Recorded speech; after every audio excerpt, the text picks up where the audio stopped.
lahat ng nag-post at nag-text ng kanilang comments today. At dahil medyo nagugutom ako sa haba ng binasa ko, parang gusto ko nang mag-breakfast. Cherry, ano bang niluluto natin dyan ngayon? Parang masarap yan ah.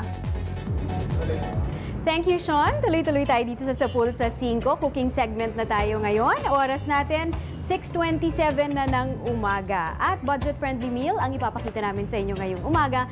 And classic na pambaon ito ng mga bata. Pero bibigyan natin ng konting twist para mapakain natin ang mga bata ng gulay. Yung mga kasama po natin ngayong umaga, si Chef Haset Go para turuan tayong gumawa ng chicken nugget na may vegetables and vegetable nugget also. Thanks for joining us, Chef Haset.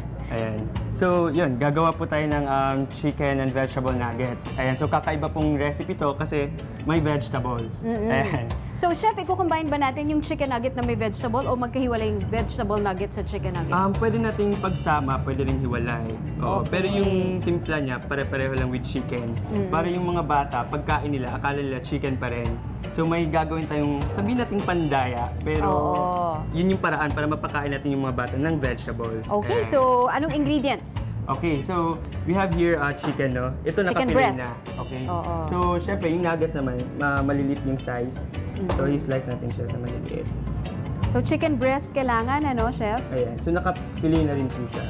Maganda yan kasi lean part ng chicken. Oo. At saka, syempre, tanggal na rin yung skin. Oo. Tanggalin niyo yung balat para mas healthy. Tama. Ayan. Sama natin.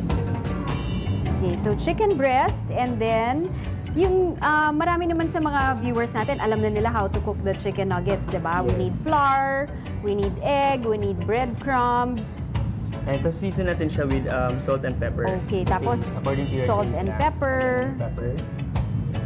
Yan. And then, lalagyan natin ng konting chicken powder lang para mas Okay. malasa lang. Pero this is optional naman. Oo, optional yung chicken powder. Ito nabibili raw sa mga grocery yung chicken Yes, powder. oo. But mostly kasi nakasupply yan sa restaurants na malalaki na eh, no? Tama. Malalaking containers.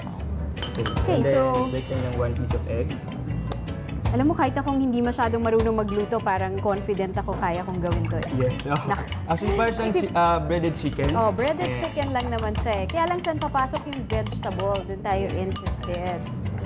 Okay, so i-dredge natin tong chicken dito sa flour muna. Mabilis lang to iluto eh, no, Chef? Yes, oo. I-deep fry lang naman natin. So, magandang pambaon. Ayan. Dredge natin sa flour. Then sa egg. Anong tip mo sa kanila, Chef? Kasi kung halimbawang ibabaon ito, no, and it will take a few hours bago nila kakainin pa. Yes. Masarap kasi minsan prito bagong luto eh. Oo. So, Actually, ano talaga, pag babao naman talaga, hindi na talaga siya tulad nung freshly cooked na cooked, parang oo. crispy pa. Oo. Ayan. So, kung yung school nila, like kung may microwave sila or toaster, pwede lang i-toast ulit para that's the way yung para ma-reheat mo yung baon nila na chicken.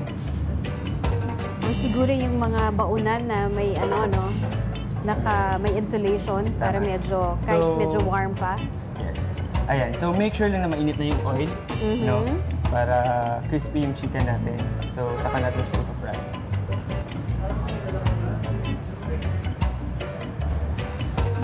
So ano lang yan, mga 3 to 5 minutes frying? Or ano bang frying time ng chicken? Nipis naman yung mga slices eh. Less than 2 minutes lang kasi maliliit naman siya.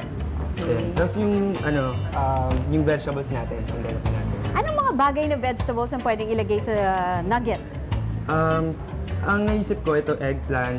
And then, ito kakaiba. Although, medyo slimy yung Wow, okra kasi. okra, ha? Pero it's healthy. It's good for digestion kasi. Oo. At saka, di ba, medyo slimy siya. So, pag nagsasuffer yung mga bata sa constipation, okay na okay yun. Maraming kids ang nagsasuffer sa constipation, Yes, oo. Chef.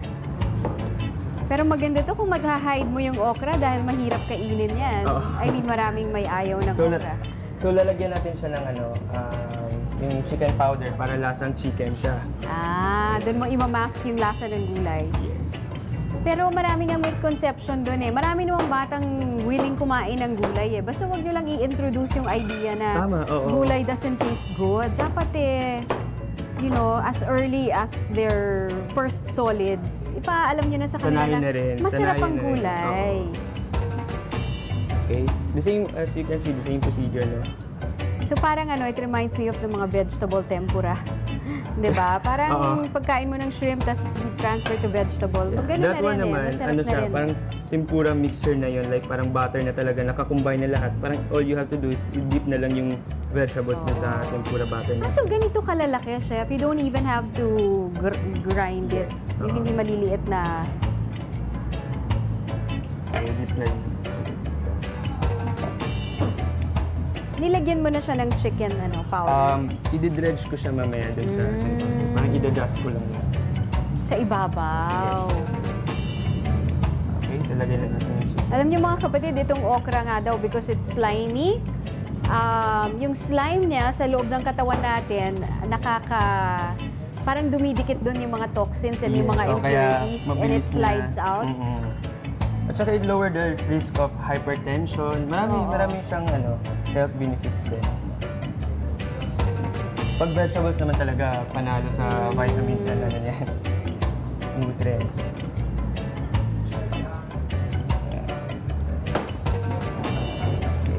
Sabagay, yung bata pag crunchy, type nila yan di ba? So, So, handa natin. ihahalo mo parang yung iba chicken, yung iba gulay. So, mag-plate na tayo. So, handa natin. Pwede natin silang baunan ng pwedeng plain rice, pero pag mas appetizing tingnan, pwede tayong mag-fried rice. Lalagyan natin siya ng like green peas para may kulay yung rice natin.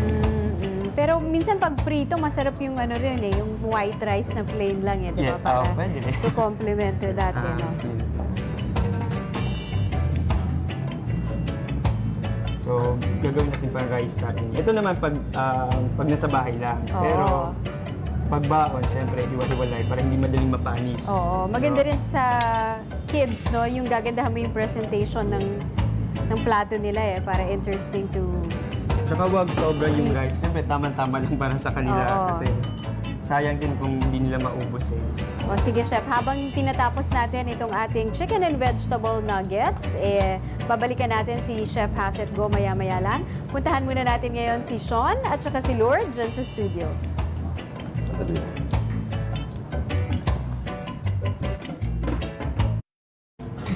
Nagbabalik po ang Sapul sa 5 at nakita nyo nga, luto na ang ating chicken and vegetable nugget at nandito si Chicky para husgahan. Oo, naamoy ko dun sa loob ang Ito. ating nuggets, Chef Hassett. So, Teka, atupagin ko to. Ayaw kong galawin. Ang ganda ng kanyang nga pagkaano, ganda ng presentation. Ng So, ito, medyo presentation. malilito na po yung mga chikiting nyo kung nasa ng chicken at Yes. nasa ng vegetable. that's the idea. Oo, sa look, medyo pasado siya, di ba? Interesting for the kids. So, ngayon titingnan natin sa lasa kung pasado So ito yung vegetables kanina, di ba? Oo. Tapos parang nag-sprinkle lang ako ng chicken powder para may lasa siyang powder. I mean chicken. Pero they can substitute with cheese powder, barbecue powder. Ay, available naman yan sa supermarket. Okay. Chef, pwede ba yung grated cheese din? Yung parang quick Okra to, melt? no? Pwedeng i-ganon yun, ilagay. Yan, pwede yun. Oo, Pwede, no? oo. Masarap Kasi yan. masarap ang cheese for a lot of kids di ba? Yes. Pero kagaya ng sinasabi natin kanina, huwag niyong palakihin yung mga kids nyo na averse sa vegetables. Oo naman. Let them, di ba, Chicky, parang let them know early on na parang masarap ang vegetables. Lalo na pag ganyan ang presentation na, ayan, breaded na, so malasa siya. Tapos unti-untiin nyo na, i-introduce nyo na lahat ng gulay. Pwede ba bukod sa talong tsaka sa okra, ano pang pwede mong gamitin dito sa recipe? Actually, pwede yung zucchini. Ay, sarap ng Yung zucchini. cucumber. Ayan. So, Oo. yung zucchini kasi medyo mahal lang Pero, yung Pipino, eggplant, pwede? ayan, pwede. Pwede yung pipino. Kaya lang medyo matubig. Ah, yes, ano yung matubig sauce na naman siya. linagay mo? Mayo ketchup. Mayo lang. ketchup. Yun naman yung classic. usual na. Yan. Tsaka ano, Tsaka type ng bata yan. Mo, cheers. Kahit walang sauce, sarap. kahit walang sauce, pwede na kasi masarap din yung Sarap. ganung breading. Titikman ko yung talong, ha? So, ganyan lang yung presentation. Simple lang. Pero at least may Kahit ba binabaon, pwedeng lagyan ng presentation? Pwede rin, ano? chop, you have to chop na lang the spring onions. Or yung cheese, tama yung idea mo na masarap Yung yun. cheese, Grated pwedeng cheese ilagay on sa top. breading, Masarap yun. no? Appetizing yun. Ayan, alam niyo yung mga bata.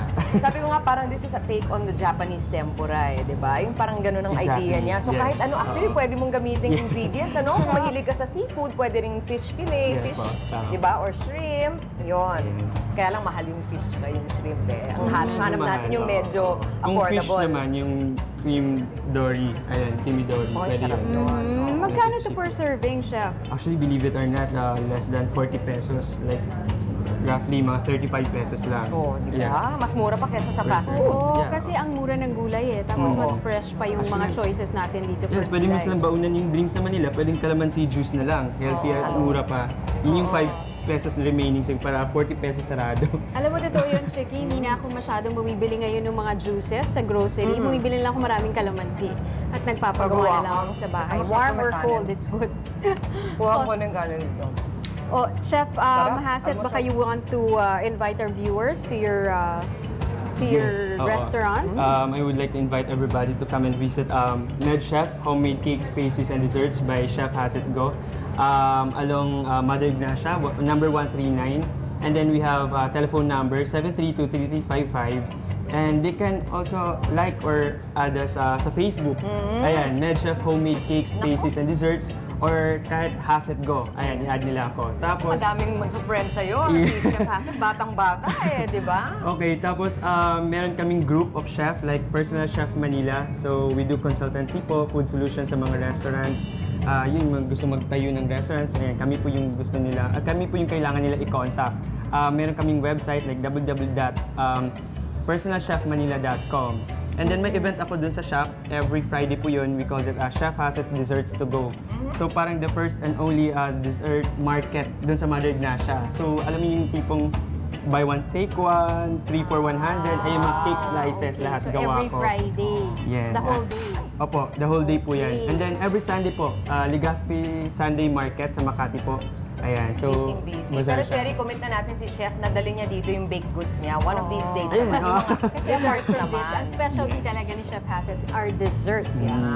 We'd also like to thank Chicky Gomeco Group of Companies para naman sa ating kitchen dito. Their address is number 2, Rincon Street, Malinta, Valenzuela City. Ito po ang kanilang telephone number, 292-4424. Ayan. At ngayon, busog na tayo dito. Kailangan naman nating balansihin at mag-workout tayo. Puntahan po natin ulit si Lia na nagma-Muay Thai. Go, Lia! Magandang umaga ulit mga kapatid. And yes, Muay Thai ang pinag-uusapan